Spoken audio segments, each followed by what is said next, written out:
Hi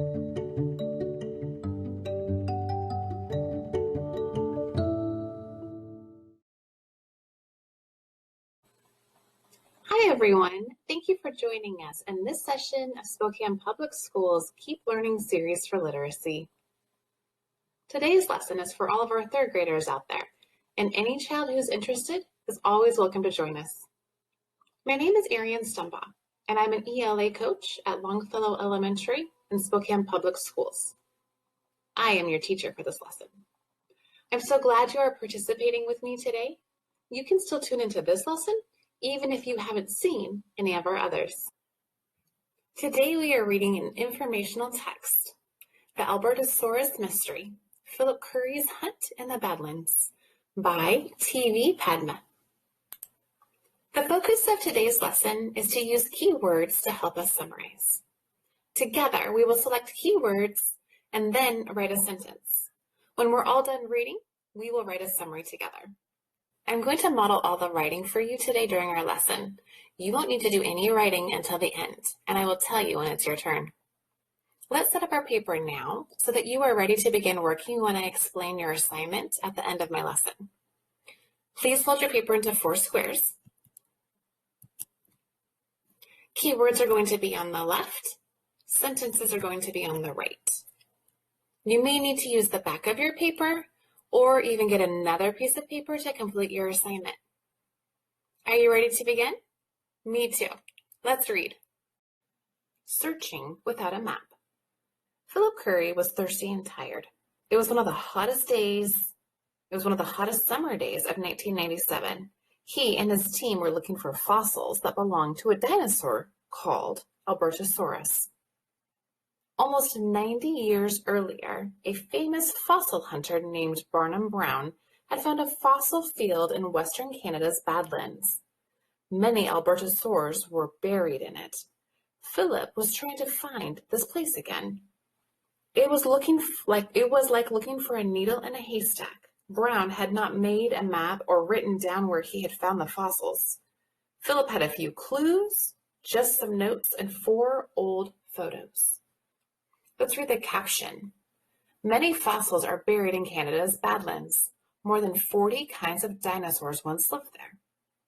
The other caption says, the Badlands of Western Canada are full of hills. Philip didn't know which hill held Brown's fossils. Readers, let's pause here. Why is it so hard for Currie to find fossil field that Brown once had? Well, it's because he doesn't have a map of the place, only photos and notes from 90 years ago. He must search through miles of rough, hilly wilderness. Our lesson focus is using keywords to help us summarize. On our paper, we're going to keep track of our keywords. Let's add one now. Fossils. Now I'm going to write a sentence using that word. This will help us when we summarize later. The sentence I wrote is, the Albertosaurus fossils buried in Canada's Badlands will give paleontologists more information about how they lived, what they ate, and if they lived in groups. Discovery. The team was running out of water. Everyone except Philip went back to the camp. He continued on with the search. Sandflies and mosquitoes bit him. His head hurt. Philip had seen the remains of Brown's campsite earlier in the day. He knew the bones must be close. All alone, Philip climbed another hill. He stopped to hold up a photo. It looked just like the scene in front of him. He could see that years ago someone had dug into the rock there. Philip had found Brown's bone bed. Let's look at the caption on the left. Philip was trying to find the location of Albertosaurus fossils shown in Brown's old photograph. The captions on the right say, Brown's photo was old, but Philip could still see the hills looked the same. Holes or cuts in rocky hills are clues that someone might have dug there before. Readers, how does Curry know he's found the right spot? Well, the area matches what he sees in Brown's old photo. Also, he can see clues that someone had dug there before. Barnum, the bone hunter. Barnum Brown grew up in Kansas in the late 1800s. His family dug and sold coal.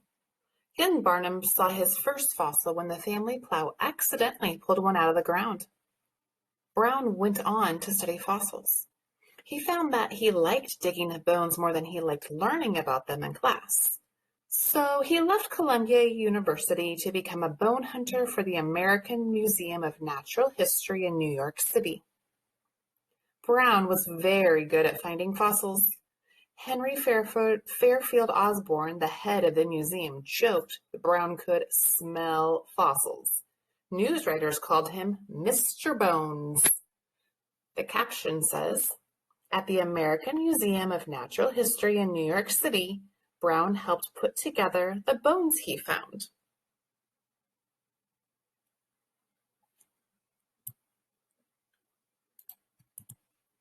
Finding the first T-Rex.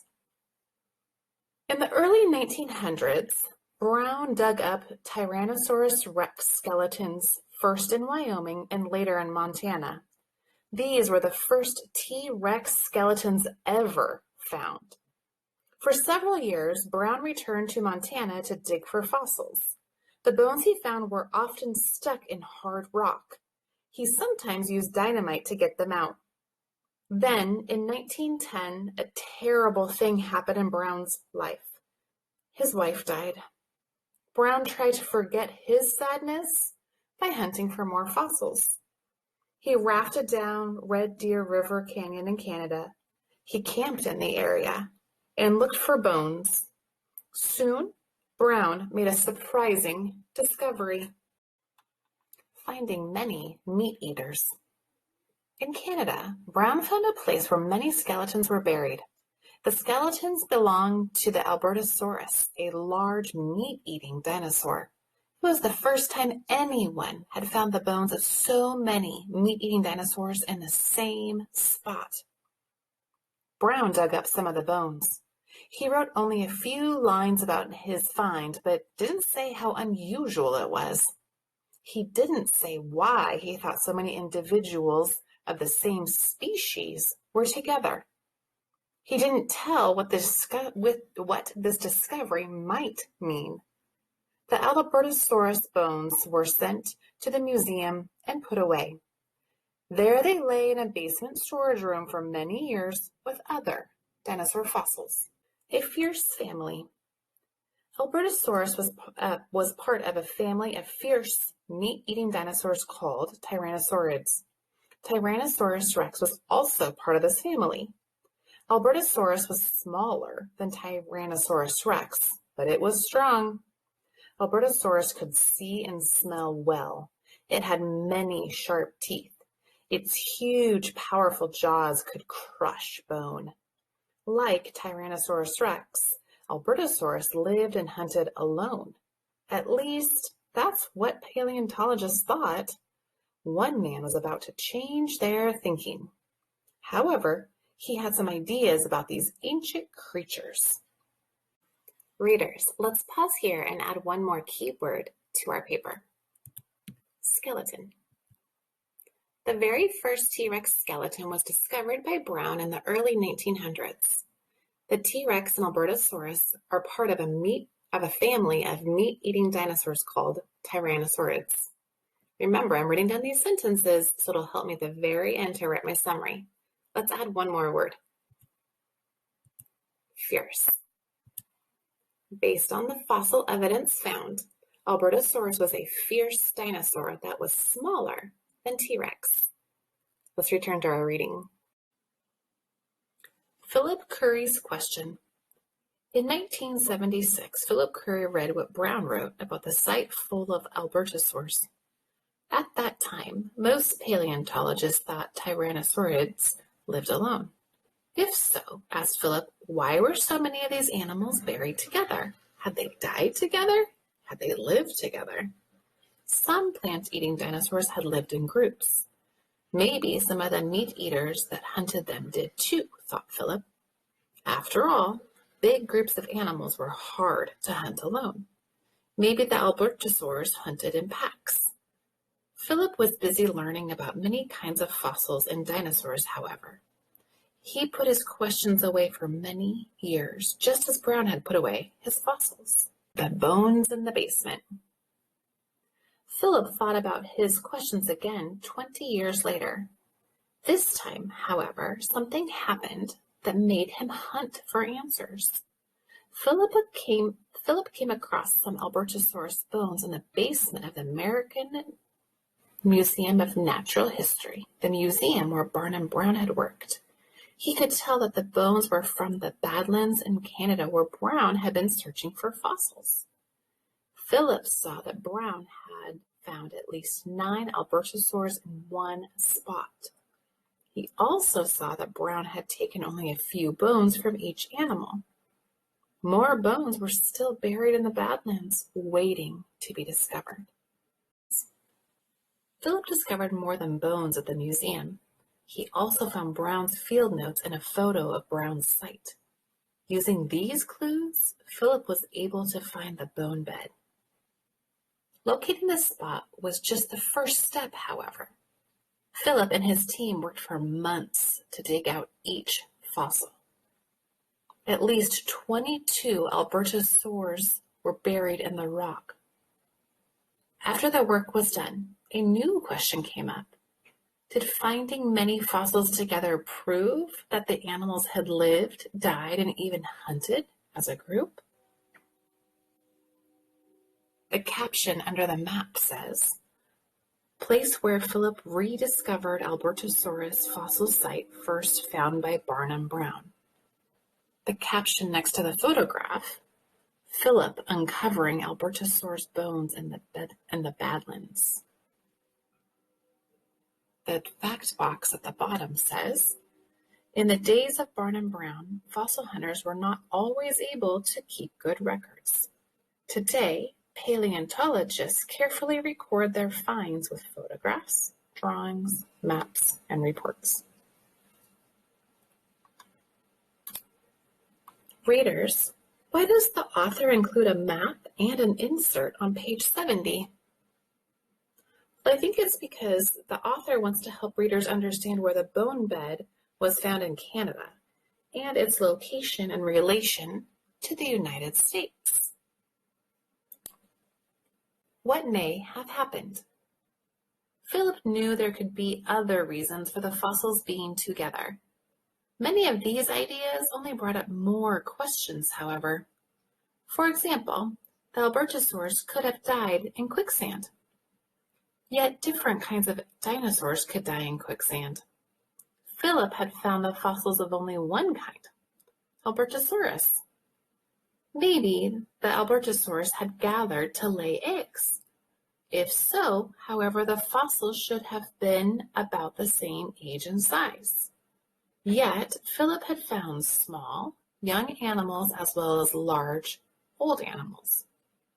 Philip's hunt had ended, yet he needed more evidence to show that the meat-eaters had lived together.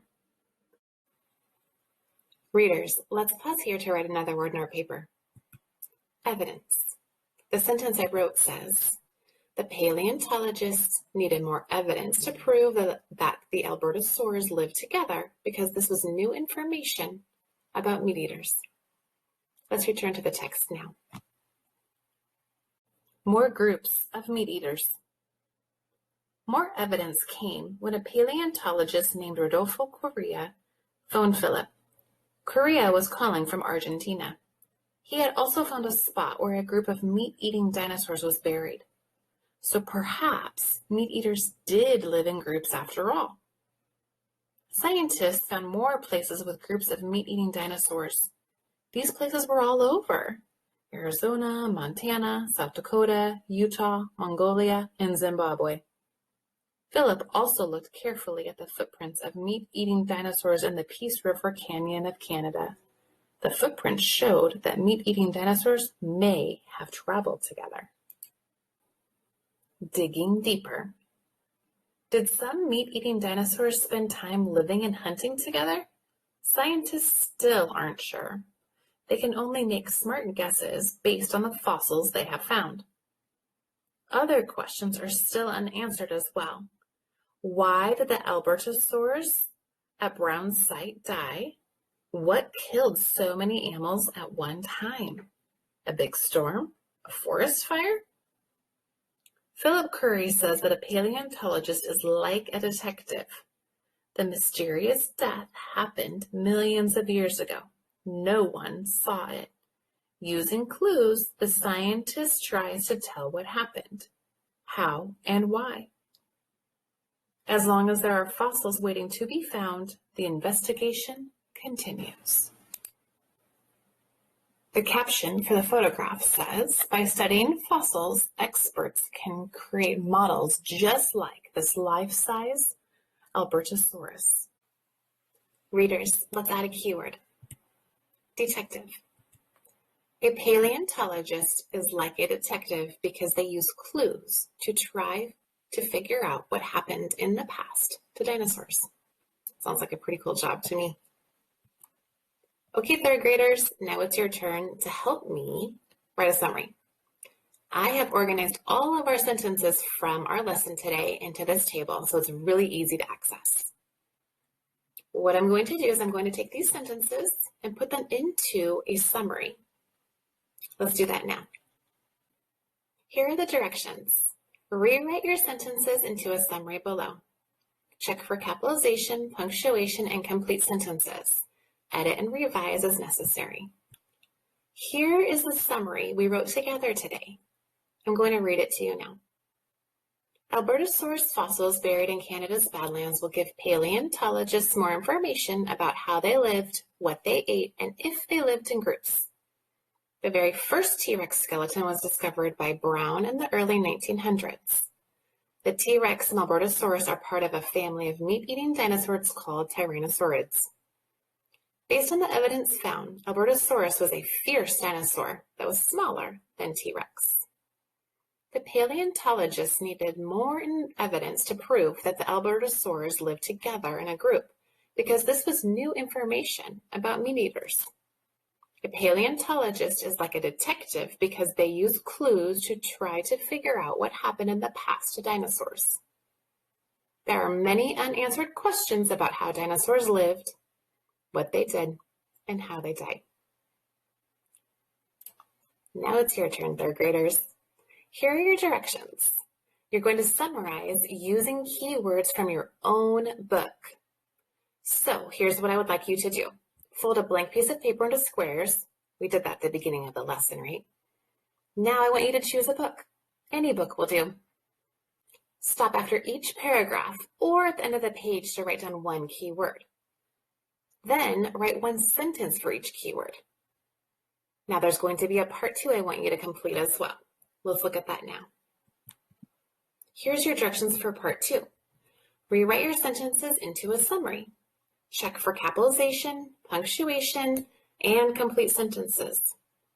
Edit and revise as necessary. And then I want you to read your summary to a family member. I've enjoyed doing some literacy learning with you today. Thank you for joining me as you keep learning from home. I look forward to seeing you again for our next lesson on KSPS.